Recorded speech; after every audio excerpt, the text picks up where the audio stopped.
All right, we're going to get started. So I want to thank everyone for coming today. Please, if you can, text your friends. We still have open seats. I was expecting a few more people, so hopefully we'll have some late shows people coming up. I'm Bill Reinish. For those of you who don't know, I'm the chair of the Entrepreneurship Department, and you don't want to hear from me, so I'm going to be very brief. I want to welcome Mona May, author and the fashion designer behind Clueless, to Fashion Institute of Technology in our event tonight, which will be hosted by Professor Leibler from the Entrepreneurship Department. Just give you a couple quick announcements and I'll get right to it. Professor Leibler and Mona are going to talk for a little while. They have talked. They're going to take plenty of audience questions. So as soon as they're done talking, we're going to open it up to the questions, and just raise your hand. I'll try and get you a mic so you can get your questions answered. After the Q&A portion, Mona's book new book, The Fashion of Clueless, right there, is on sale from our bookstore out in the lobby if you want to pick up a copy. And Mona has graciously offered to sign some books afterwards. Yes. We're also going to have a raffle. So the raffle tickets you got when you came in, we took a copy of the book, and we'll be raffling off a free copy of the book at the end of the discussion tonight. So I will turn it over to Professor Leibler, and thank you all for coming. Okay, thank you, Professor Reinish. I am so delighted to welcome Mona May to FIT. Let's give her a great big hand, Thank please. You guys. Thank you. Thank you.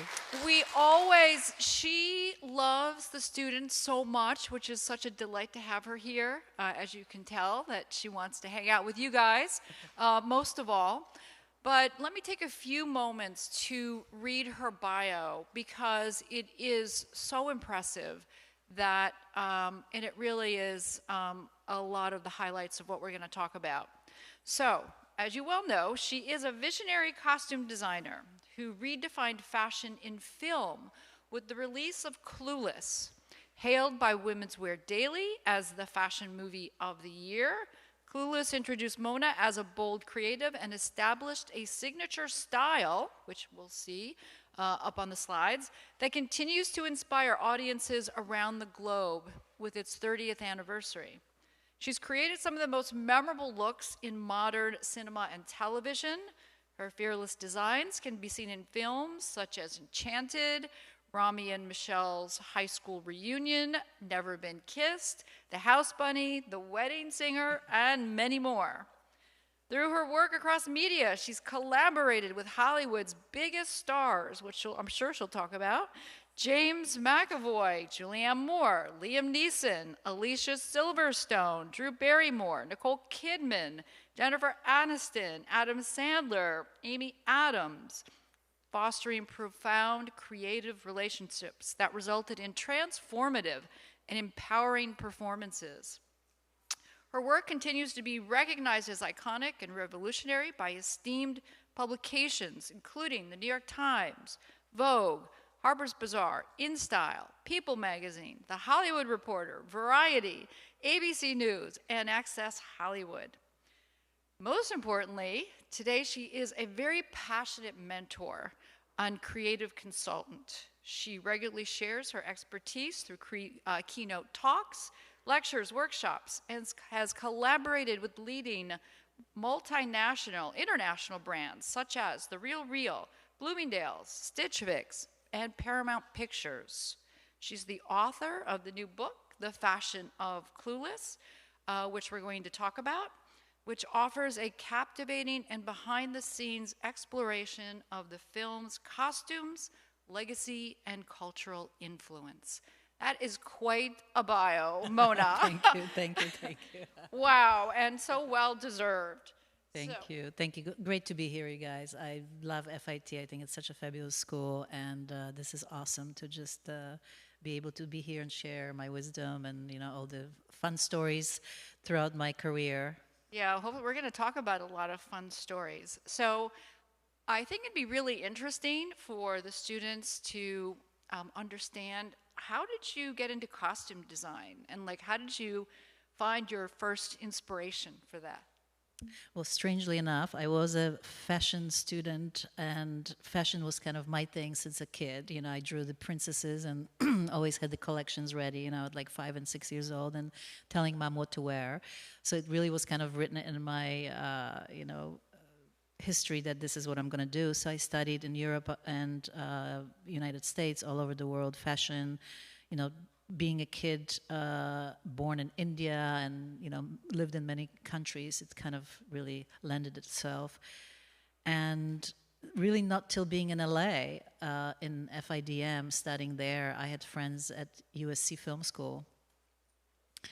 And they came to me one day and said, hey, you know, we're doing a little small short film, our thesis film, and we need some clothes. And I was like, okay, I have clothes. And they gave me a little script. And truly that was like that moment when I fell in love with costume design. You know, it was so different to fashion. It was just really diving into of the characters and finding the story and who they are, and kind of the psychological component of, you know, creating the character really took me. And I also loved the collaborative aspect of filmmaking. You know, it's kind of maybe a little different than fashion design. It's truly, you know, working with the director and the director of photography, production design. You know, it's kind of a team of creatives that you're getting to really create this, you know, movie magic on screen with costumes. Yeah. Can we actually go back? It's super interesting. You have a fascinating background. Can you give us some more detail on your multicultural background? Because we have lots of our creatives also that come from those types of backgrounds. We're very global today. So I was wondering if you could like really elaborate on that. Well, I was born in India to Polish dad and German mom. I lived in India till I was 3. Which I think really influenced me in the way that I see the world. Because if you're a baby and you open your eyes and see, you know, the coolest colors in the world, you know, the ochre, yellow, and the fuchsia, and it really, I think, had an effect on me, incredible effect. That to this day, the way that I see the world is through this prism of color, and I think it's a signature in my work. You know, it really has imprinted me in a way, really incredibly. And, you know, I ended up living in Poland, in communist Poland afterwards, which was really like the opposite of India. You know, it was just dark and gloomy and completely gray. And then I moved to Germany, where my mom is from, and, you know, lived in Berlin. So that was really cool. I got to go to school there, and kind of that really opened up me to just another different world, very kind of artistic and kind of, you know, been grungy in a way. And I traveled a lot, you know, during my upbringing. So really seen a lot of cultures, you know, really been inspired by how women look all over the world, you know, be it Italy, be it England, being India, being Japan, you know, and I think that really is something that has created something kind of a timelessness and a certain kind of style that's very chic, that now we call it global in a way. We didn't really talk that way in the 90s, you know, when I was creating Clueless. But I think when you see this film, there's something about it that has the staying power of the fashion, because it is kind of global. It is kind of really timeless and not really set in one particular place like, you know, California, Beverly Hills, 1990s. It is living now in a way that you are still inspired. You can watch the film and be like, oh, this is cool. So we can talk more about that, but I think it's really has inspired who I am and as an artist, being able to live all of that, you know, experiences. Oh, yeah. Can we, your research, like so many, actually I'll get to AI in a second, but I want to talk about you as an artist and what's your process? Because so much of your costumes have to do with the development of the character. So can you like share a little bit about that creative process up here that I tell all of my students also that AI cannot replace? Right. Well, as a costume designer, the first and most important thing is the script. You know, that's really my blueprint, and the director. So I get the script, I read the script, and I meet with the director. And, you know, the director really tells me the story, how they see the characters, what is the world that they are creating, you know, what is the journey of each character, what is the arc of each character, you know.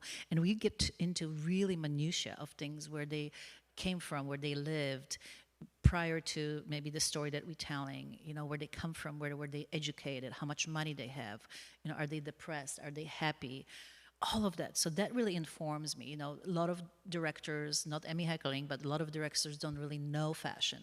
So they can't speak of fashion the way that maybe we know fashion, right? The A-line skirts and cap sleeves and kind of, textures, boucle or silk. They don't know it. So this is what I know and what I can bring to the director. So from their notes, then I can create my own world to bring into it with the story that they are telling. So now I go into, depending what movie it is. Enchanted will be a very different research because it will be going into the Disney vaults, and looking really at past and present and even historical things, same as Haunted Mansion. But for, movies like Clueless, I really go to the fashion. I really go into the runways. I see what's happening. I'm inspired kind of like the culture, the street culture, what is happening. I want to bring something really fresh to each project. So I think, if you see my movies, there's a certain signature also, about always bringing some kind of a fashion element to it that elevates the character, that inspires the viewers. And I think that's really important for you guys as you're designing, to always have kind of a hand on a pulse, like what's going on. We have so much information now. I mean, the Google, the thing, it's like almost overwhelming. Everybody's on Instagram, everybody's TikTok, coolest. But really, what is your own essence? And I think that's something really important when you guys are learning about here. Who are you? Like what has created Clueless in a way in all my movies is because it's me, it's my essence. Really, every time that I research, where I, read the script, I see it through my own prism of my experiences, who I am, So this is my original story. If somebody else did Clueless, it would be a different story. But then the story is also consistent throughout my work, So I think as you too, where you're creating, you have your own signature. So it's the House of Balmain or the House of Dior, Chanel, or Mona May. It is something that is your signature style and signature essence coming through you, through your own prism of your experiences. Yeah, and just hearing that description of your whole creative process in developing characters through costume, you can well imagine, I think, of how AI cannot replace that, right? Because it's your essence. Exactly, and I think that AI is a great tool, and I think we need to learn it. And I think you need to be ahead of everybody else, because if you're coming to me to interview with me, I want to know what programs you learn, how can you help me, because we have to create things very fast these days. We have to have multiple choices for the directors in studios, different colors, different templates. We have to create collages and different things to tell our story that we, trying to create the costumes and get the money to make the costumes. So I think it's a great tool. But I think you can't really rely on AI to know what you know. And especially, coming from fashion, you know about texture, you know about fabric, silk, boucle, wool, you know how it moves, you know how when you make the clothes, what it's going to be like, you know about proportion. This is so important, because when you get an actor in the fitting, AI can't do the fitting. They won't know the body of an actor and, their hips or their legs, or, because when I'm preparing ideas, they are great ideas, and I have great collages, and the studio may approve it and the director may love it, but not really till I get into the fitting room. This is when everything, the magic happens. This is when I'm trying the clothes on an actor who brings so much into the character, like the girls here. I wouldn't have Stacey Dash without her coolness playing Dion. I wouldn't have Alicia Silverstone with her certain beauty and kind of reserve attitude that she had, and that all comes into the fitting, and AI cannot do that, and they will not know that maybe this length of skirt is better than this because she has bad knees, or her shoulders are too wide, like when I dressed in Stuart Little 2, oh my God, now I'm blanking, Gina Davis, who's 6 feet tall with wide shoulders and, size 11 feet. And I really created a completely different silhouette for her body. If you see Stuart Little 1 and you see Stuart Little 2, which I didn't do Stuart Little 1, you see her proportion. I made her kind of like Jessica Rabbit. I created a completely different body shape for her in that movie. So this is me. This is not AI. So I think, unless as I said to some of the students, unless they put a chip in my brain and steal everything that I know and all my experience, then we are doomed. So, so you said something really interesting about when, if a student were to come to interview with you. So I'm curious as to, like, what can you just really expand upon? Like, what kind of skills are you looking for? Like, what would you be looking for a perspective, one of our creative entrepreneurs or designers to tell you that would really, like, say, you know something, I really need this person? Passion.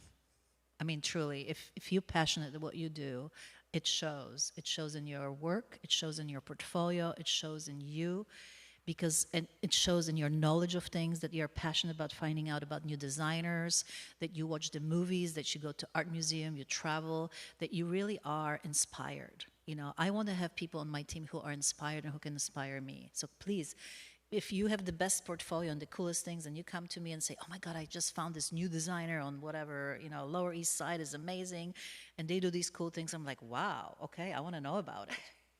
So this is who I want to have on my team. So I think number one is passion. And of course, you know, the other things who are like show up and do your work and, you know, understand teamwork, like all of these things. But truly, I think through passion, everything comes, because then your work is beautiful. You know, you show me stuff that is so innovative and fun that I get inspired. And this is who I always would want to have on my team. Yeah, we talked about that in my class yesterday. We talked about grit and having passion and having a purpose, and how so much that makes a difference. Oh, And completely. Because there's comes so out. much stuff, you guys. I mean, it's like, you know, I've seen everything. I've gone so many schools, and I do portfolio reviews and stuff, and I'm bored sometimes. I see the same stuff. You know, people are Googling or whatever, I don't know, AI things. It's just all the same. You have to break it out. I mean, you have to kind of go deep. And, you know, one of the things that I do, for example, I meditate. Like for me, meditation is really true inspiration, because I go inside. I sit with myself. I can filter all the stuff that's from the outside that I'm learning, that I'm seeing in museums, and the flowers, everything, and animals, everything inspires me. You know, the runways. But then I sit with that, and I can kind of be quiet with all of that that's swirling around me, and just like, you know, we are just overwhelmed by everything. And you can kind of really focus, and you can maybe find the quietness. And in that moment, maybe something can arise that's yours, that's really kind of different. So that's my tool, and I really love it, and I recommend for all of you to maybe try it, because this is, I think, when true thing can come out, because it's now filtered, it's kind of swirls, it's cooking in there, and you're allowing the time and you're allowing the space for it to come out. You know how it is when you're so busy and you're like, you know, maybe cramming something, and then you leave it and you go for a walk, maybe you talk to a friend, and you can come back and have kind of a fresh perspective on things, right? I mean, this is like, you have to almost do that, to take the breaks, to find that, because otherwise it's too much. And I think that this is the kind of like a, you know, the box that we get stuck in. Yeah, and you also said something really interesting about when you said, like, what's happening on the Lower East Side. So in our classes, I may be wrong, I don't know, I'm not from New York, but that's what popped in my head. They know what's happening on the Lower East Side, trust me. Is it there, or should I say some other borough? I mean, I think Soho House is like all boring, right? Because it's like, I don't know, is it not? I mean, you just wanted something different, you know, not the designer stuff that we've always seen. That's so easy, you know. So in our classes, we talk about that as customer discovery, and like having empathy, and really digging deep into either, in your case, who your character is, or in a lot of our entrepreneurship ideas that are percolating in our classes, it's like who your customer is. Can you just share a little bit about, like, how did you use that? How do you use like partnerships or networking, or what we call customer discovery, like digging really deep in, and that not only understanding the character, but then also, like, how did you meet the director, Amy Heckerling? How do you translate that into opportunities? Interesting. Customer discovery, I've never heard that before. Okay, how do I translate into film? I mean, for example, you know, with a script like Clueless, so everything at the time when we were prepping the movie in 1994 was like grunge, right? We went to high schools in Los Angeles, and they were just really depressing. And Yeah, that's you. So you went to the high school. yes, and we saw, Okay, that's what even I was wondering. even though the script that was written by Emmy Heckerling talked about the girls being very rich in Beverly Hills, having all the money in the world, and shopping probably at the runways with their daddy Platinum Amex. So we knew that we wanted to create the world, but we needed to see what's happening. And it was very dismal. I mean, me and Emmy were true. And Emmy is an amazing director, visionary, and she's really into fashion, which is amazing. So she also knew, and we met on a pilot, which was a pilot prior to her writing Clueless. The pilot never got picked up. It was about two girls living in New York City and having, the best time. So it was about fashion and cool street clothes. And we've connected very much. I mean, we truly, there was like the lost sisters meeting and creative soulmates in a way, and she knew about my upbringing in Europe. She knew about how I see the fashion, the color, the style. So when she wrote Clueless, she called me up and she said, "This is the job for you. I really want you to do it." So again, connections, tribe, this is important, and some luck as well, always, in your life, that kind of how the universe connects you with people. But when we started the journey, to create the characters, the blueprint of her script was amazing. I mean, really, she had beautiful characters already crafted from, Jane Austen, Emma, but, she knew how to write who Cher is, who Dion is, who Ty is. So I knew, they're kind of psychological, who they really are. So, that was a great blueprint that I had. And then I knew to create the fashion that was not in the street, that didn't exist, I have to go to runways as the kind of fashion designer that, I had this education. So it was a great moment. I mean, it was really like a dream come true to be the fashion designer and costume designer in one, in a sense. So that's what I did. I went to the runways and I was able to bring that. But again, you have to take something, and maybe that's what you're talking about, this like the customer thing. The empathy part, empathy, to but really, really understand. Right, but I have to also bring this grand idea of fashion, high fashion from London and Milan and Paris into high school. I mean, there were 16-year-old girls. They can't be running around in like high heels and be snooty models. So again, how do you bring that essence, who they are? And then again, going to and thinking of things that are very authentic and real. So, when I'm thinking of the yellow plaid suit, for her first day of school, I think, okay, so it's first day of school, very important. She's our number one girl. But high school, okay, so high school, Catholic girl uniform, right? Plaid skirt, white shirt, sweater vest. So those are kind of what's swirling in my head, the real things. Then I can kind of go into the Vivienne Westwood or McQueen, plaid, tartan, right? Something much more elevated. And think, what would Cher do, right? And we know that she has the money to do it. So I was like, okay, what about if it's a plaid suit? And Amy was like, absolutely. And then finding the right suit, finding the right color. Also, I have to think about the first scene is outside in a quad in California, a lot of greenery. A lot of people are crossing. How she pushes the guy out, right? As if so. We know that she has to pop. So I thought, for example, that the blue plaid would be beautiful on Alicia with her blonde hair. So I found one. Then I found a red, like a real red tartan. And then out of a corner of my eye, when I was shopping in Beverly Hills, I found a Jean Paul Gaultier Jr. suit. And I was like, oh, this is so cool. Wow, it's just totally like grabbed me, it talked to me. But I was like, yellow, I don't know. And is it going to be good on a blonde? Like, I'm a blonde, I never really wear yellow, but I got it. And then in a fitting, as I said before, we are there. Alicia comes in, in her sweatpants, in flip-flops with two dogs in tow, could care less about high fashion. Totally she was already the, saving the world girl. And, we had to really teach her how to wear the clothes and how to be Cher. So through the costumes and the high fashions, we were able to really create Cher with her. And here she comes. We tried the blue. It's beautiful, but it just doesn't have the oomph.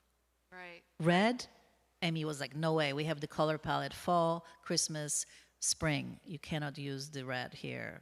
and we tried the yellow, and you guys, that was like the moment. I mean, truly, she became the queen bee, the ray of sunshine, that emotional feeling that we really had to have for the first day for her to shine. And it was amazing. I mean, we all had like goosebumps in that moment. And Alicia was like, oh, wow, this is cool. I like it. I feel like Cher. Right. And what about that hat? What about Dion's hat. What about Dion's Dr. Seuss hat? Where did that come from? Well, again, it's really up to the actor if they can carry it off. I can have the grandest ideas, and I did, and I love hats. If you will see in the book, and if you follow me on Instagram, I'm always in hats. It's kind of my accessory that I love. I really feel my outfit is always completed, and I feel amazing when I'm wearing a hat. So Amy was super open to having hats in the movie. Some directors or even directors of photography are like, you can't see the eyes of an actor, it's a problem. But Amy just gave me a carte blanche. So I met this millionaire that's actually from New York City, Kokin, Kokin, who's still in business, who actually just remade that hat for Vogue World. If you saw the Vogue World, I hope you all did, of Dion's.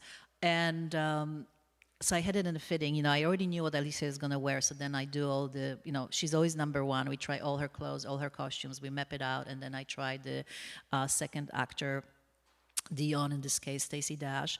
And, I found that hat, which was so fabulous. And I found a black and white suit for, actually, I made that suit for Stacey to complement Alicia's look. I did the vinyl lapels, but truly not in the fitting when Stacey put that hat on and was like, oh yeah, I can carry it off. Because imagine, if somebody, you really have to have this chutzpah, the gusto to really do it. Same with Amber.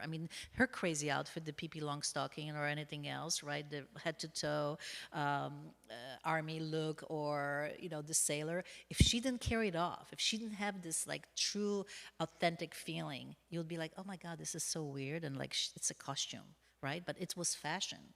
And that's who made it. The actors helped me to create the character. It wouldn't be anything without them.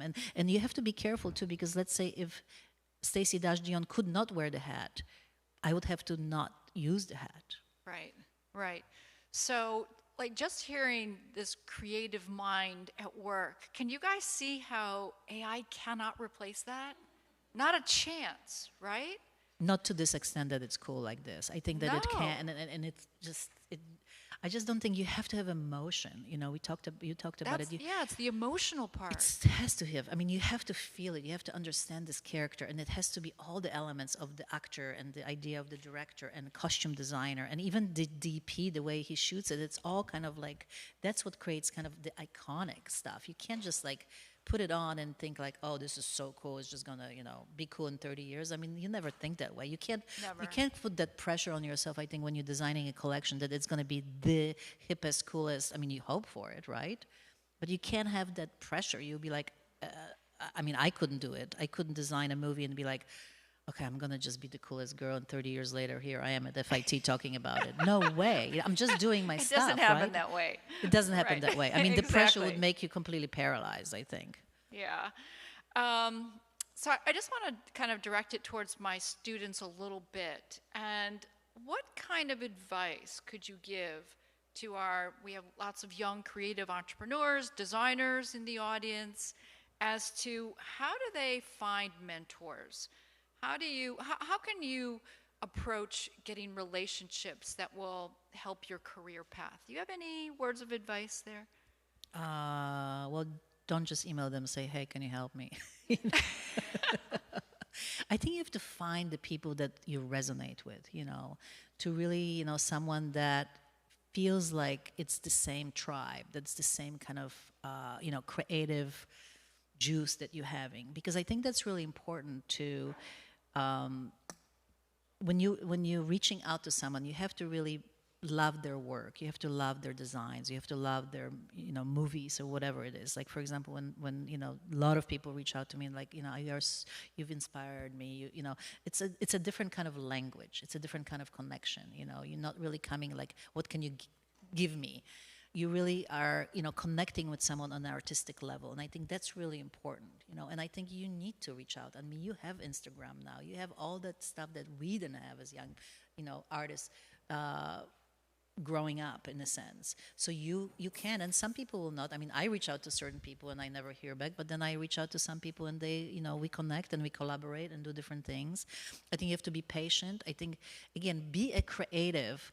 What can you offer into this relationship? It's always two-way street. I mean, if I can learn something from you, if you DM me and said, oh my God, Monome, this is the coolest thing that I've ever seen. Do you want to, check it out? I'll be like, oh, I want to talk to this person. So it really is about inspiring each other, like you have something that I may not know. I mean, you're younger, you may have different tools that I could learn from.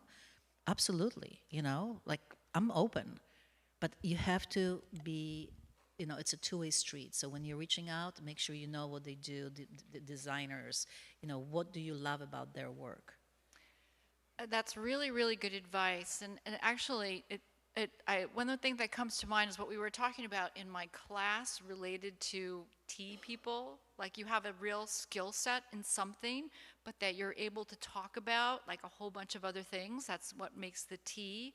So when you obviously have to, when you're working on a film, you have to collaborate with lots of different people. Can you give our students some advice as to how you do that also? Like how do you, when they go out, I'm sure they're going to work on interdisciplinary teams, and we try to do more interdisciplinary teaching here because that's what they're going to experience. Can you talk a little bit about your experience there in film?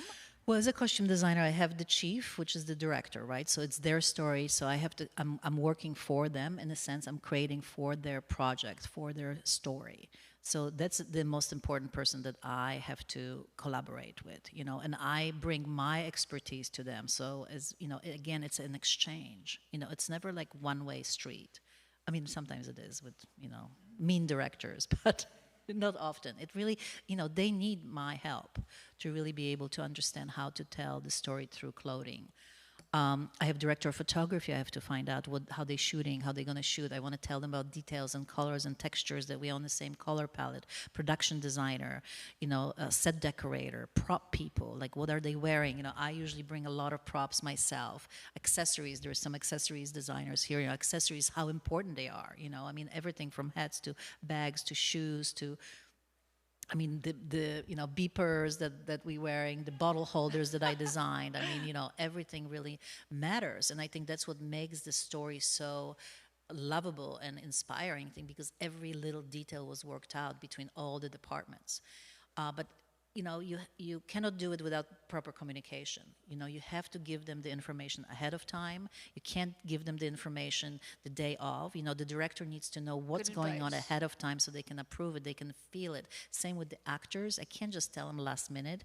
They have to know the arc and the emotional feeling of each outfit. When they come on the screen, truly is everything. When you see an actor, without a word that they say, you know who they are by the clothes they wear, right? I mean, like 10 seconds, So it is, communication is the number one skill. And, and I think that fighting for your right of your art is very important. I do I'm a, mother lioness for every little detail, but also you have to find your battles. In that moment, do I change the sweater on an actor, or do I, and break their concentration, or do I let it go? Or with a director, do I fight for this, or do I fight for this that's more important to me? So I have to figure out what that is and what is important. And sometimes you have to let it go. I mean, there's so many stories that I can tell. I mean, like Romy and Michelle, the two dresses at the end, the most famous dresses, the Halloween costumes. The dress for Lisa Kudrow character, Michelle, was very different. I designed something chiffon. It was beautiful. It was much more softer and feminine. And 2 days before we were shooting, Lisa Kudrow came to me and said, "What is Mira wearing?" And I was like, "Oops, okay, this is not good." This outfit was almost, it was hand painted. It was beautiful. I loved it. And I was like, "Well, this is Mira's dress." And she's like, "Well, Mona, I just feel like they would be so similar because I just want to connect the two characters like sisters in a way, and, sister in crime." And I was like, "Okay." And she said, "Let's make kind of a copy of her dress in Romy's pink coloration, color palette with all the different trimmings." And I was like, okay. I went to the director who had no clue about fashion and totally trusted me. He was like, okay, if she wants it and you love it, okay, let's do it. And I was like, okay, let's do it. I had 2 days. I changed the dress. I had the pit in my stomach, like, oh my God, now I have to do all of this.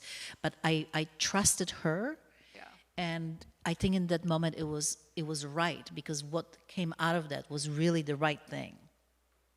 I mean, now those dresses are completely, in the zeitgeist of culture.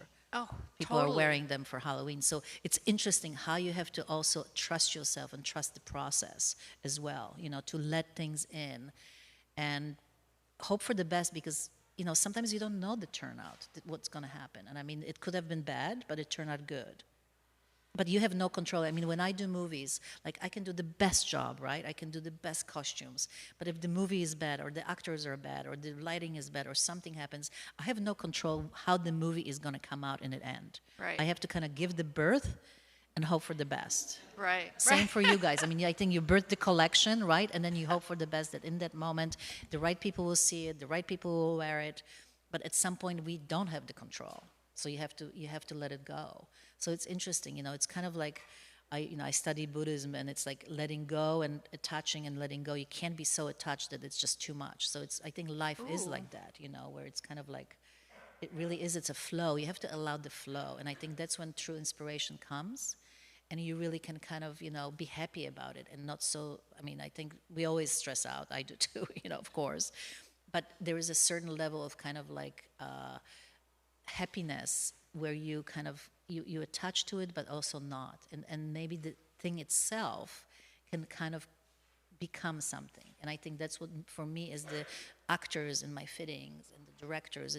I kind of let the, it's a creative thing that just kind of has its own energy and life. And I think that's what's important too, because sometimes when you're drawing or something happens, isn't it true that you get inspired, and it kind of, you go from here and then you kind of go there, and maybe that's better, and you never even thought about it? So that's what I'm talking about. It's kind of like this creative feeling. Yeah, it's And this letting it whole be, process. I love process. that analogy Yeah. of like taking it and then letting things go, and just Yes. having it. It has its own life to come to you back. Yes. And I think forward. relationship with humans too, you can't just hold on to someone. You're going to suffocate them, right? You have to kind of let them go and Yeah. have them kind of come back to you on their own. And that's a much stronger relationship. For sure. Yeah. For sure. So your designs have had such a cultural impact. Why, 30 years later, can you tell us, did you decide to write the book, The Fashion of Clueless? Well, I've been waiting 30 years, truly. I've been wanting to do this book forever. It just, this was the right time, in a sense. I pitched it to Paramount a year and a half ago. I've been wanting to do the book. I had a little actually sample of the book with the plaid cover and some graphics, not writing, but I did the graphic kind of design to pitch the book. And when the 30th anniversary was coming around, me and my agent, we pitched it to Paramount, and they were like, oh my God, what a great idea. 30-year anniversary, let's do it. And it's such a great moment, I think, because it's finally, it's here, and it's such a delight for me to, share everything that I put together behind the scenes, and have all the pictures from Paramount. I mean, it's a collaboration with the studio. I could never do it by myself, because they own all the property, of all the pictures, even my sketches they own. So it's been such a, long time coming to really share my heart and all my, kind of secrets, in a way, in the Right. book. And I'm just so delighted it's here, and I fought really hard for this cover too. The studio wanted to put 3 girls, our main actresses, on the cover, and I was like, no, it's got to be the yellow plaid. I thought about this having a little tag on it, because it's costume design, as fashion. This is actually fabric. There's some stitching here. This is like embossed, so all of that. It's like, again, in this book, you see me, who is the costume designer, the artist. Every page of this book, written and visually, is me. I wanted to share the joie de vivre and who I am as a designer, as a fashion person, for you to be inspired. And I think this is what's so great. I'm so happy that now was the time that I was able to really do it on my own terms. So what would be the most important message that you think that you'd like our creators, designers, entrepreneurs in the audience to have from the book? Before I open it up, I'm going to open up to questions from the audience also. I think be inspired, get inspired. I hope this inspires you. I think that, again, as I said in my talk today, just have fun, truly like just find the joy about things. I think world is hard right now, I mean, all this stuff that's going on, and you are, growing up in this and having to kind of, look to the future. It's like, what is it? But I think that if you can stay with yourself and really stay with kind of the joy of designing and joy of creativity, being inspired by going on a walk and seeing the flowers, animals. My dog inspires me. I cuddle him and I kiss him, and he hates it, but I do it. It's a mini husky. You can see him on my Instagram. Those are the things, going to museums and like being with your family. I mean, the Thanksgiving is coming. Enjoy it, like really enjoy everything, because I think this is the antidote to all of it, to the AI, to the government, to all of it, the joy that we can create and keep up, and the creativity. And you need to be the people like me to inspire others. This is your job, with the costumes, with the collections, whatever it is, with the outfits. This is what you can do to delight people, to change their mind from something that maybe is like depressing and sad. And when people wear outfits, when people wear accessories, when people wear hats, this is what makes them like come out of their depression or shell or all the stress that we have in our lives. So, be these people, be this light. I think that's what's so important. This is bigger than just like one little outfit. It's truly bringing joy to the world. And I feel like, I'm so lucky, truly lucky to have this career, to be able to share with you my love for my work and all the movies that you can see, that you can watch Clueless and come out and be like, oh my God, I feel good. I just went to see the Romy and Michelle musical, you guys, and it's so much fun. I came out of the play and was like so elevated and delighted. And I'm like, this is it. So I'm so happy to be here and share this with you, because now you can share it with others, and really like pay it forward with your art. I have to tell you, I am so inspired after hearing you talk, and it just becomes so clear to me about what we can do with what we have up here. And here. Yes, and here. I think it's connection. It's connecting the things, that's why I love meditation, because it kind of, it makes you kind of find your essence and kind of the joy that really has come from within, in a way. I can connect with this. I've been doing it for 30 years. 1991, maybe even longer. But, that's when I started meditating. And it was, maybe inspired by being, grown up in India and kind of the Eastern philosophy, all of that. But it is something that's constant in my life that I can reach to for help, in the times when I'm kind of needing something to prep me up. Right. Thank you so much for that. I'm going to open it up to questions now from the audience, because I know that our students have lots of questions. Great. So if I can get Professor Reinisch, I think is going to see help you better. us Hello. with the mic. Hi, I'm Hello. Caroline. I'm a professor here. I have 2 questions, actually, if that's okay. The first thing I just want to say is, as someone who grew up in the 90s, the 2 films, Clueless and Romy and Michelle's high school reunion, were a huge part of my life. Great. And inspiration for like high school, college, and adulthood. Great. So thank you for that. So inspiring.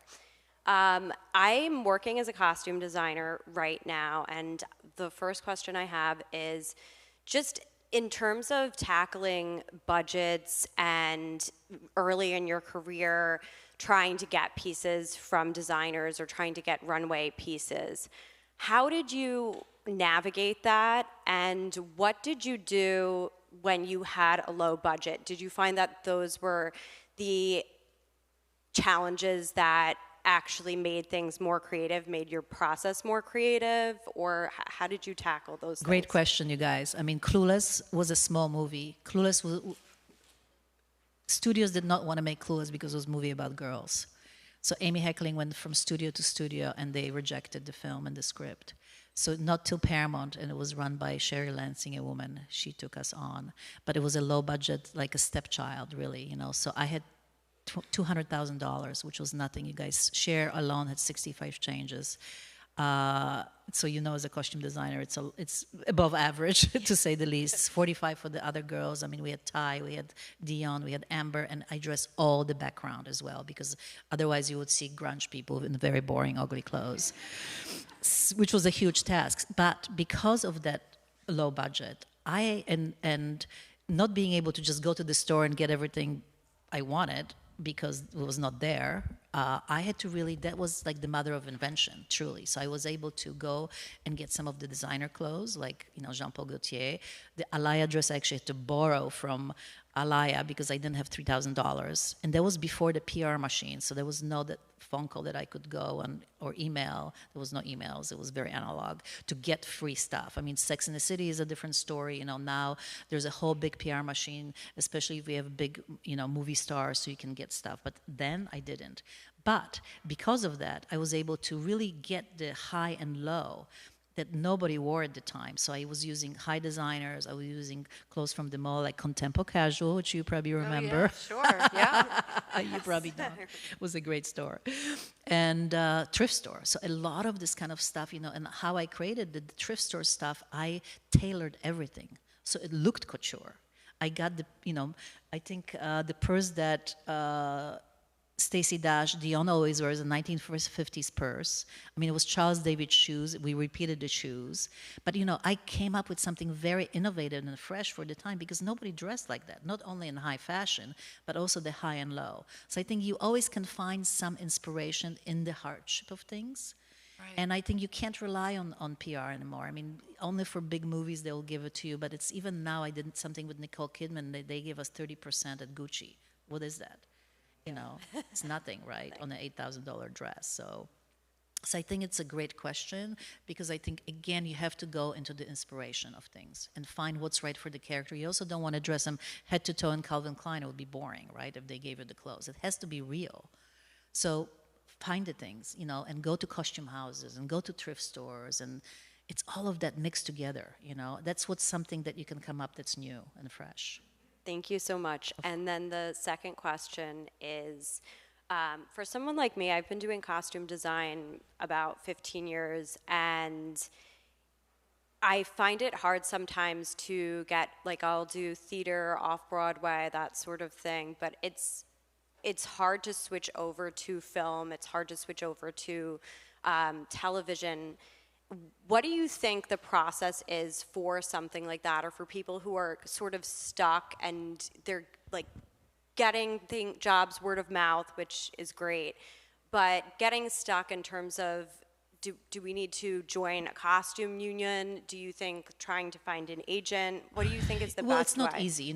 For example, I don't do a lot of commercials because I don't have a lot of connections in the commercial world, and they usually work with the same people over and over and over. So it's, it is not easy to make the jumps, but I think the best way is to do small, really, really small projects, something that's very low budget, a movie or a commercial or whatever it is, where they'll take you because maybe the other people don't want to do it because it's too little money. And that's how you create your tribe again. You're finding the new producers, you're finding the new, maybe assisting is great too, even though maybe you've done a lot of stuff. But if you assist on a TV show or a project, you are a shopper, then you're connecting with a lot more people. And this is, again, it's all about you guys, the connections and the tribe that you have. I mean, the people that you meet in school or people, I think also connecting inter-schools, who is the school in New York that has a film program and they making the little movies, like How I Got In. Connect with them, really find the people. Good advice. Right? Very good advice. Right. Yeah. I think that's really especially in New York City. Yeah, I mean, there's so much going on here. So I think really maybe union too, getting into the union. I mean, sometimes the dues are really high, so depending, how you can get in, but also making friends there because then they need assistance, and that's for me, when I started, I had a van with a kid in the back, and they knew I show up on time. They knew I had good taste, and people called me back. Then it was MTV, and I started that way. So it's finding the tribe and again, find different ways. Maybe reach out on Instagram to somebody you really love. Here in New York that's working a lot on movies, and maybe say, hey, I would love to be your shopper. I have this much experience. How can I help you? This is the question. How can I help you? Please don't say, can you help me? How can I help you? If you reach out to me, I'll be like, okay, cool, bring me coffee. I don't know. You can see me work. Let's do this. Pick up the shopping, whatever it is. But it's like then you know me, and then I'm like, oh, they are cool. They show up. Hey, somebody called me. I can't do it, or somebody's looking for somebody. I'll send them your name. So again, reaching out. I think that was such a good question. You have how to do it. You have to be savvy and scrappy. You have to be scrappy, you guys. This is the way right now. And if I was not scrappy on Clueless, there would never be Clueless. My students say you got to be a little cringy, right? Oh, cringy. I like that. Oh, cringy. Okay. That's my new word. I like it. Thank you. See, I can learn something from you. See how it is? I think she was, yes. Hi. You mentioned when we were talking in the hallway about Enchanted and how you had to deal with both animation and live action. So were you actually designing the costumes that they did for animation, or is that something that's up to the animators? And they like AI, they just animators. They have no clue. I mean, they make cute characters, but they don't know about clothes. Also, in animation, there is no gravity. So, I mean, they started like drawing some stuff for the Prince sidekick, and then once we got the actor, it was Tim Spall, who was 250 pounds. I'm like, okay, you guys, you can't be running around in these little shorts in Times Square or, Central Park. So yes, I think, as AI, as any other, like when I'm working with CG artists, when I designed Stuart Little costumes. So he was a little small character on the CG. I had to design everything. I had to deal with the proportion of an actor who was a mouse with short legs and a belly and a tail and no shoulders and a big thick neck and giant ears. So I had to really take all my skills to now design his wardrobe that looks like he went to the Gap. Right. And that's what the director wanted. So again, our skill, we have to go into all these different dimensions. The CG, the 2D, and work with these people. Again, communication, sharing, experience. I have to sometimes educate the people, like the CG artists. They don't understand textures. I have to show them what silk is, how silk moves. And Enchanted, when we opened the movie with the animation, right?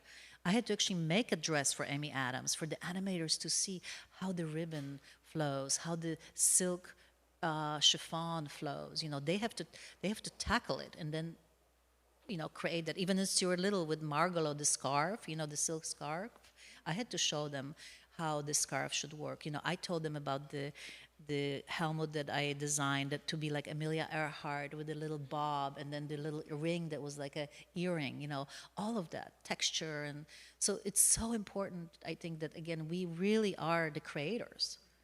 And that's what's so fun. I mean, I love learning new things. I love being able to do the Stuart Little CG job and then Enchanted and learn about the 2D animation and, creating then the costumes and live action in the crazy proportion of the, animated world with the tiny waist and big giant skirt. I mean, bigger than King and I, probably. Right, yeah. And Amy Adams running around Times Square and having to pop out of the manhole, a real manhole, a stinky manhole. Oh, God, it was crazy. I mean, I had 11 different dresses for that. Like, the manhole one was like a short one. Oh, my God. And then there was the wet one hanging from the billboard, and there was like, stunt ones. And, oh, wait, the billboard one and then a wet one. When she was wet, there was a dry dress that looked like wet. Wow. Then we had the pristine one forever, for all the PR stuff that Disney was doing. So yeah, it's fun. And I think again, learning, being able to like learn and dive into it, not to be, I mean, I didn't do a CG job before Stuart Little. I learned it.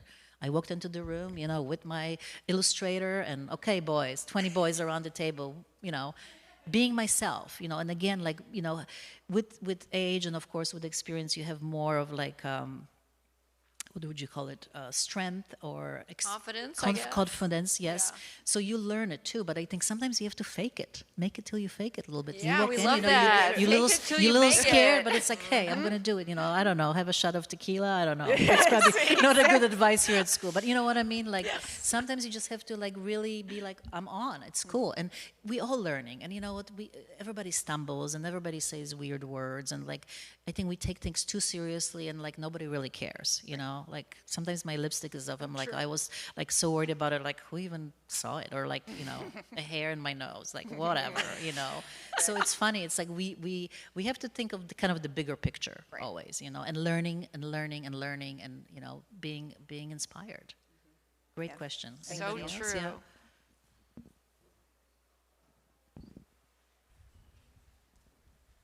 You guys, good questions here. I like that. I Smart, know. They always have smart good students. questions. Yay. Hi, I'm an instructor, and I, love Clueless. It's like Thank you. Bible, and I Thank love the costuming as well. I'm starting this new line of research where I just discovered FIT Special Collections. They have videotapes of every single runway show, and so my question to you Can is: I get into it? It's open to the public, so you can make There an you go. appointment. Open to the public. Great, you guys. But I personally was wondering, are there any particular shows that you have been really inspired by? Just because I kind of want a good launching point for my own personal research. I mean, every movie is different, so I really have to go to different eras and different times. I mean, I love the 90s. I love Karl Lagerfeld of the 90s. Karl I just Lagerfeld, think okay. it definitely inspired me, inspired Clueless. I think the Vivienne Westwood, I like the early stuff. I mean, the McQueen early shows are incredible. I mean, it's just the artistry, it was really the heyday of design and just kind of the detail and the creativity and kind of showmanship in a way that this shows were. I mean, it was beautiful. I mean, McQueen too, it's just amazing. And Galliano, my goodness, guys, come on. Galliano in the early days was incredible. So, I mean, that's where I kind of go back. I'm kind of a girl from that time too, in a way. But I feel like, now when I look at fashion, I just go like, what the hell is going on? Like, who wants to wear this stuff and why? And why would you pay $30,000 for this? And who is buying it? Like, what is going on? So, like, I think, to me, the old days are the good days, really. I'm old, so I don't know. But that's what inspires me. But I think, again, everybody's different, I mean, it may be more punk rock for someone or, a little bit more, I don't know, period clothes. I mean, fashion, historical fashion, when you're really going and, looking through I did something at the Morgan Library in the summer, and it was so beautiful because they had the Emma, Jane Austen exhibit, and it was so cool to see things and, like, even read her letters and just, like, see some of the portraits. So I think it can be anything that can really, jar something for you for whatever you are designing or creating. Thank you. Good question. Thank you. There we go. Hi, I'm Taiba. I feel like right now there's a bit of an issue in like the film industry with Issue? No, an issue in Issue? the film industry with like newer movies coming out, especially like reruns, I guess, like the new Sex and the City and the new Mean Girls, and the new Devil Wears Prada that's coming out. I feel like a lot of people are criticizing the like how boring the clothes are, I guess, and how like I feel like the first running of those movies were so iconic and so fashion forward that we're finding like the new ones boring. And I do think like it's because of like the oversaturation of fashion right now and how like fast fashion and how trends are cycling so fast. And is there any way like against that in media? I don't know. I mean, there's always haters for everything. I just think it's like, I don't know. that. You can't please everybody in a way. I think that, in a way there is oversaturation. I think, everybody is the designer now because they just have something on the Instagram that they've seen and, they know the best. So it's like, what can you do? I don't know. I mean, I think that I, as a costume designer, I think my colleagues, we all do our best and we really try as much as we can to bring something fresh. Sometimes it is not as successful as the other things. I mean, budgets also have something to do with it. Like the musical that they just did on Broadway for Romeo and Michelle was so little money, I couldn't even do it. And the woman that did it, she did a great job, for so little money. So it's hard. I mean, all those things are really part of that. And I just can't take the haters and, really worry about it. I just do my job and the best I can. I mean, sometimes it's hard to remake a movie. I mean, I think you can't remake Clueless. I don't know how you would do it in a way that you could design the clothes now to be nostalgic in that way and be kind of feminine and innocent. It just doesn't exist anymore. So it's all of it that I think that we are ruined by fast fashion. I think people don't understand what clothes are, how they should fit, the material. I mean, it's horrible. Like, I don't even understand what people are wearing, and they don't understand it. They don't even understand what a good wool coat is and how something should fit, and that's what's so sad to me, and it's happening with the movies too. I think it's like oversaturation, and, all the studios are being buy out. Like right now, Paramount is owned by Skydance, who is owned by, money guys who like follow Trump, and like, what is the creativity going to be? And now they're going to buy Warner Brothers. What is happening? It's all very strange, So I think we have to just do our own thing. We have to stay in our lane and create and be inspiring and bring the joy. That's what we can only do. If the haters want to say it, go for it. I think, let's make better fashion, you guys. It's your job. Let's make a better Balenciaga. There you go. There's a challenge. Make, like seriously, because it's like awful. Like, and then there's 5 designers at the top, male designers, who are designing all the high fashion. Like, what is going on? Let's get women in there. Let's get our perspective, Yeah. And I think... Thank you. And that's why I love Clueless, because it's about femininity. It's about a woman who made this to bring the femininity, to the girliness, the true style back. We're talking about style that has lived now 30 years. I mean, that's a pretty huge effect. I'm proud of it, and I think let's start there. So yeah, let the hater be haters, whatever. I mean, it's like, whatever. You look at Netflix, what's even there to see? It's so boring anyway. So I'm going to keep creating. I just did a movie with Catherine Hardwicke in the spring, which was a low-budget movie. I got paid nothing.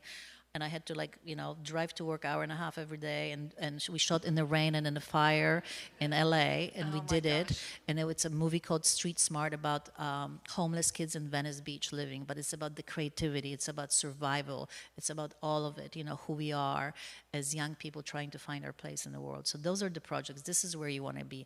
I did it. I made no money, and I did it for her because she's Catherine Hardwicke, the 13, Lords of Dogtown, the first Twilight. She's prolific female director, and I wanted to support it. So you got to find you got to choose the Where project. can we see that movie? It's not out yet. They're going to all the film festivals, so I hope next year. She's trying to kind of get some awards at the film festivals, and it's great. And the actor was amazing. He actually, African American actor who plays this character, skateboarder in Venice Beach. Who kind of found himself from jail, and the guy is actually that guy. He's real. This is his first movie too, so it's kind of an amazing story too. Cool. Yeah. Wow, can't wait to see it. Yeah. In the back. Hi, my name is Ainsley Goldman, and I'm a fashion design major here at FIT. I've also done some costume design work. Is this on? Okay, it is. I was wondering if you've had an event in your life that caused friction or gave you trouble that now you can look on with kinder eyes almost and realize that it pushed you forward, and what that was like. An event in my life? Yeah, like something that happened that in the moment seemed... I think there's so many events that, in one's life.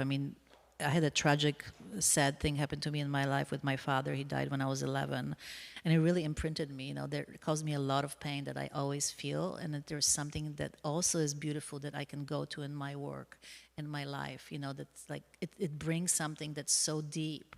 So when I look at things, I have that point of view as well. The pain, which I think it's joy and pain can kind of run together in a way. You can cry with joy and you can cry with pain. So it's interesting. I think that everything in your life, even the most saddest things in your life can kind of give you some kind of, inspiration juice or whatever it is to be as authentic as you can be. I cry a lot on movies. I cry a lot. I'm a very emotional person. And maybe because of that, that impacted me in some way. So I think you have to welcome all those things in your life. You have to kind of be like, okay, that's part of me. And that's part of my tapestry, again, who I am, I think that you have to work on yourself, and you shouldn't be like an angry person and shouting at people or, mean. I think that you have to always look at yourself and be, okay, how can I better myself? But what it is, all of it, all your life is who you are. And this is what's going to make you a better artist. Thank you so much. Mm-hmm. Great, thank you. Maybe one more question or two, because Mona is going to sign books. We have a raffle. We're going to raffle off 2 books, and she's going to stay and autograph the books. Yes, so get the books, you guys. I'm here. I got my red Sharpie.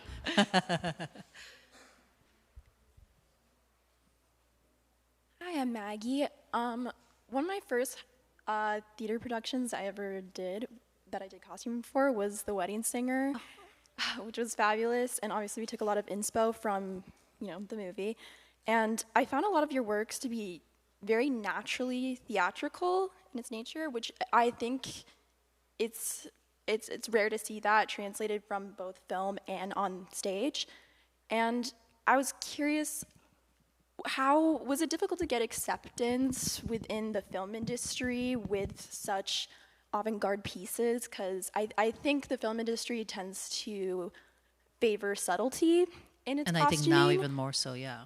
So, I mean, to have the talent to be able to transfer both that to stage and on film, was it difficult to get acceptance? Well, I was very lucky in a way because, when I did Clueless, I had this most amazing mentor in Amy Heckerling who allowed me. I mean, it was really, it was one of my first kind of big feature films, studio movies. I didn't even have an agent when I had the movie. I had to make my, make my own contract with the studio, which was terrifying. But she really was instrumental in the way that she opened me up who I am as an artist. She allowed me in that film to really bring it on. She was like, do it, Mona, let me, do the heads, do the color.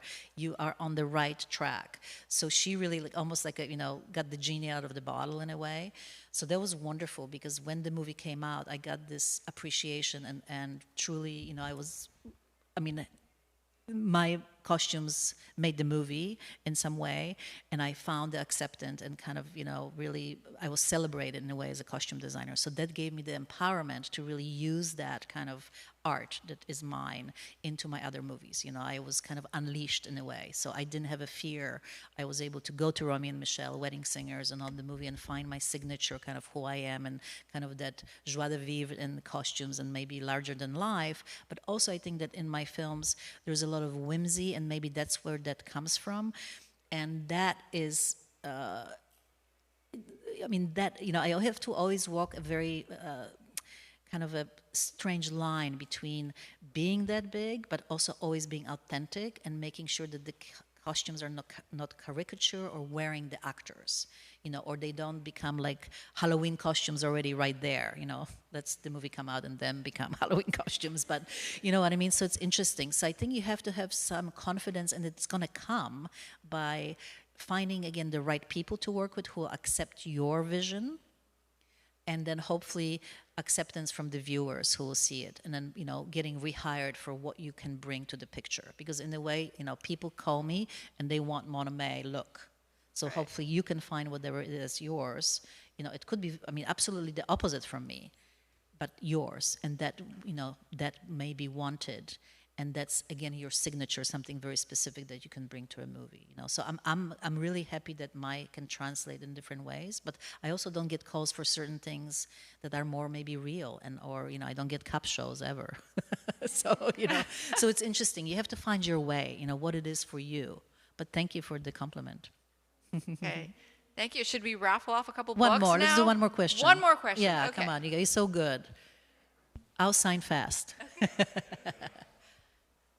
Hi, I'm a fashion business management major, and I was just wondering, as a creative, have you ever had like writer's block, so to speak, with like designing and having like a concept of a design, and if so, how did you overcome that? Because I know when designing in this industry, it could be very like fast paced with like deadlines. Oh my God, yes. So yeah, I'm just like wondering, like, how are you able to like get an idea down in time and formed without feeling like it was rushed or it wasn't like truly what you wanted to do or like had planned or like authentic to you? I think there's many times that I feel that, I feel rushed all the time, and I have to kind of trust myself making decisions like, okay, my shoppers or assistant designers show me 2 things. I'm like, yes. So you have to have a certain kind of like trust in yourself and in your process, because you really can't spend 2 days thinking about it. There's just no time. So you have to trust it, and you have to understand that this is the best thing you did in that circumstances under that time and all of that. Sometimes I see it, I'm like, okay, great. Sometimes I say, okay, maybe not great, but there's so much on the screen. The movie is 1.5 hours. If you have to stop at every little detail, you'll never do the movie. but I think the inspiration for me also, and when I have a blog, it is a very collaborative situation. So I can go to the director, talk about it. I can talk with the actor about it in a fitting as well. The meditation also helps, because sometimes when I'm really stuck, it's like, I'm always nervous. Even me after 30 years, I'm always nervous when I get a script, like, how am I going to do it? Oh my God, I'm not going to do a good job. Those things are natural, even for me, this kind of, very experienced and senior artist. I think that's part of, kind of the cool thing, because if you think you know everything, I don't know, it may not really be the right thing. So I think having this moments of like doubt is part of like the experiencing of, creation in a way. So I think it's cool. I mean, it's hard with deadlines, because sometimes and that's why I said you have to sometimes make the decision the best you can, Like Enchanted, I had 7 months. Clueless, I had 2 months to prep, So the timing is so different, and the money, and also the collaborators sometimes are very difficult. I've worked with directors who don't want to make a decision till the last minute, which is really difficult, because then it impacts everything else. I mean, like Drew Barrymore in Santa Clarita Diet, we had to have like multiple costumes for her because she was constantly bloody. So we may have to have 7. So if she doesn't want to make the decision, or the director, what she's going to wear in that scene, and every week I have to come up with more clothes, I'm behind on everything, because then I can't dress the other people, because she's number one. I have to know what color she's wearing to dress everybody around her. So, the difficulties may come from so many different places for you to jump through. So it really, all our jobs, I think, as artists, is problem solving. So you just have to learn to problem solve the best you can and trust yourself. Okay, I made the decision. Okay, maybe I hate the tie, but it's just a freaking tie. Nobody else but you gonna remember that it was the off shade of, burgundy. And believe me, I've been there, And also, you guys, I mean, like television sets or whatever, like sometimes I'm like, okay, this has to be this pink, find me this pink. And then you see it on the screen and it's like orange, because, the TV is turned into a, so you have to let it go at some point, But it is, as artists, everything is important to us. And the doubt always comes. So it's just something to deal with, go for a walk, as I said, take a, smell a flower, I don't know, pet a dog. Yeah, no, we talked have a shot about of tequila. Awesome. I'm not promoting alcohol drinking, please, no. Get used to feelings of doubt and frustration, because our best creators, our best entrepreneurs feel that all the time. That's why they do what they do. And I think friends and, it is collaboration, really, really going to the places and going, God, I'm so stuck. And I think this research somebody talked about, how cool. Go to that research, my God, and see some old shows. How fun. Oh, my God. Like, I want to spend time with that little whatever. You can. Oh, my God. Okay, I think we're going to raffle off 2 books, Yes, let's do it. Yay. Okay, you guys. Mona, please pull 2 So tickets. exciting. Get your raffle tickets out. Thank you. All right, you guys. Hey. Okay, the number is the last 3, 603. 197-603. 197-603. Do we have 603? 197-603. Okay, no. All right, another. No? Yes or no? All right, I pick another one. Okay, 197-596. 197-596. Oh, all right, Yay! we got a winner. Fantastic. Woo-hoo. Okay, one more. Come on down and get your book. Okay, 197-587. 197-587. Do we have one? We have a winner? Okay. Yay! And you guys buy the books, tell your friends, support a female artist, tell everybody it's such a great gift. It's $40 and there's so much fun stuff in the book. And please follow me or It's Mona May on Instagram. We have a gift from Mona, and can everyone please give Mona a big hand? Woo-hoo! I hope to be back. This is just the beginning, so hopefully it's. Oh my God! I get a blanket. The passion with this woman to really mentor the next generation and to spend time with you guys is amazing, which is why I am so delighted that you're here. Oh, thank you. So Thank this you is so just a much. little piece of our appreciation, Ooh, and we can't wait to Yay. have you Thank back. you. Thank you so much. Thank you so much, you so guys. Thanks great. for coming. Really appreciate you. Keep in touch. You can reach out to me on, DM me, say hello. I'm on a book tour till end of the year, so it's a little busy, but I love to continue our conversation, and I'll be back. Okay, she's going to be signing books. So there's Outside. a table outside.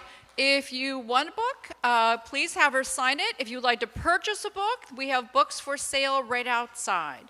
And thank you for coming. Thank you.